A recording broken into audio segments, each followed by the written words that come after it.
Assalamualaikum warahmatullahi wabarakatuh. Saya Nurul Alwe Putri dari kelas 3F Farmasi Fisika ingin menjelaskan tugas kinetika penguraian. Yang pertama, ada sediaan cair aspirin mengandung 325 miligram per 5 mili. Kelarutan aspirin pada 25 derajat adalah 0,33 gram per 100 mili. Sediaan memiliki 6,0. Konstanta kecepatan orde pertama degradasi aspirin adalah dalam sediaan adalah 4,5 dikali 10 pangkat 6 per detik.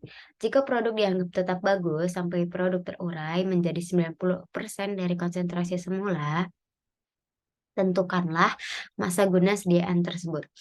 Jadi pada, soal diketahui, yang ditanya adalah T 90%.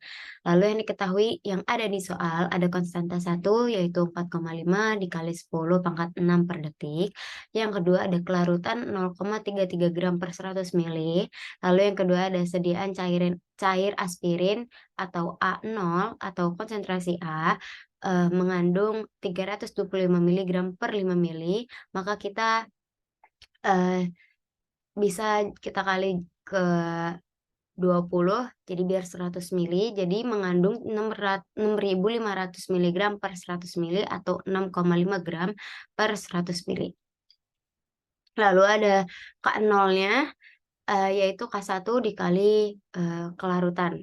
Nah, di sini kan K1-nya udah ketahuan nih ya, 4,5 dikali 10 pangkat 6 per detik dikali 0,33 gram per 100 mili, yaitu didapatkan 1,5 dikali 10 pangkat 6 gram per detik. Lalu kita masukkan ke rumus T 90 sama dengan 100 dikurang 90 dikali konsentrasi A per K0, lalu didapatkan 10%. Dan A-nya itu kita tahu 6,5 gram per 100 mili.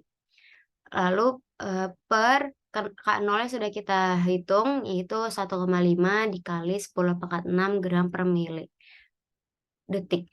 Lalu didapatkan 43333,3 detik. Lalu kita bagi, 86.400 detik, karena ini satu hari, yaitu satu harinya didapatkan 86.400 detik. Lalu didapatkan hasil 5 hari. Jadi masa guna sediaan tersebut pada produk terurai menjadi 90% yaitu adalah 5 hari. Lalu kita lanjut ke soal kedua. Suatu produk obat diketahui tidak efektif apabila sudah terurai 23%. Konsentrasi awal produk adalah 11,5 miligram per mili. Setelah 1 tahun, konsentrasinya menjadi 7,4 miligram per mili. Jika diasumsikan kinetika penguraian mengikuti orde 1, tentukan umur simpan dan waktu paruh produk tersebut. Lalu, kita bisa ketahui apa yang ditanya dari soal yaitu adalah, umur simpan atau T 1/2 atau paruh waktu, dan, K-nya atau konstantanya kita cari. Lalu, diketahui pada soal ada C0 yaitu konsentrasi awal, 11,5 miligram per mili, lalu ada konsentrasi akhir atau C 7,4 miligram per mili dan waktunya adalah 1 tahun. Dan kita, ketahui dulu rumusnya, ln C sama dengan ln C0 dikurang K dikali T. Nah, kita bisa pindah ruas, K dikali T sama dengan ln C0 per C. Lalu kita masukin angka-angkanya. K dikali 1, karena waktunya tadi 1 tahun, K dikali 1 sama dengan ln 11,5 miligram per mili per 7,4 miligram per mili. Lalu didapatkan konstantanya adalah 0,44 miligram per tahun. Lalu kita masukkan ke rumus waktu paruh, yaitu T 1/2 sama dengan 0,693 per K. 0,693 per 0,44 per tahun. Maka didapatkan 1,575 tahun. Lalu kita lanjutkan ke soal ketiga dan sekaligus ini soal yang terakhir ya teman-teman. Lalu saya bacakan dulu soal yang terakhir. Laju penguraian 0,056 molar zat diketahui sebagai berikut. Waktunya ada 0,5 jam, 2 jam, 3 jam, 6 jam, 8 jam, 10 jam, sampai 12 jam. Lalu kadar tertinggalnya ada 0,0552 untuk 0,5 jam, lalu untuk 2 jam ada kadarnya 0,0531, lalu untuk 3 jam ada 0,0518, lalu untuk 6 jam ada 0,0502, lalu untuk yang 8 jam ada 0,0478, lalu ada yang 10 jam dan kadarnya itu 0,0431, dan yang terakhir 12 jam terdapat kadar 0,0409. Lalu tentukan order reaksi berdasarkan mode grafik. Jika dari soal di atas kadar awalnya 0,056 molar, tentukan order reaksinya berdasarkan metode substitusi.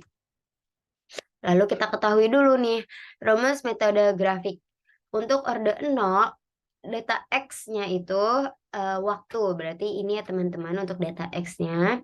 Dan untuk data Y-nya adalah CT atau konsentrasi akhir. Lalu untuk orde 1 adalah X-nya waktu sama kayak orde 0. Lalu untuk Y-nya ln C atau ln konstanta. Lalu ada orde 2, ada X sama dengan T, sama juga seperti orde 0 dan orde 1. Ini adalah 1/CT. Lalu kita masukin datanya dan mendapatkan nilai regresinya. Dan kita ketahui nilai R untuk orde 0 itu 0,9647. Orde 1 nilai R-nya 0,9536, lalu orde 2 ada 0,9398. Maka kita perlu menentukan orde reaksi tersebut nih ya. Maka kita untuk memilih orde tersebut, kita harus melihat dari nilai R-nya.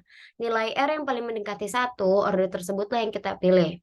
Maka dari data yang kita peroleh tadi, yang mendekati 1 adalah orde 0 karena R-nya 0,9647. Maka, kita bisa simpulkan, untuk orde 0 ini kita bisa pilih karena mendekati dan memenuhi syarat. Dan ini ada grafiknya untuk CT menurun, tapi tidak sedrastis orde 1. Untuk orde 2 grafiknya menaik seperti pada soalnya ya teman-teman. Orde 0 turun, orde pertama juga turun, dan orde kedua menaik grafiknya. Sekian dari Nurul Aulia Putri. Mohon maaf bila ada kesalahan kata, dan untuk ada pertanyaan tolong di kolom komentar ya teman-teman.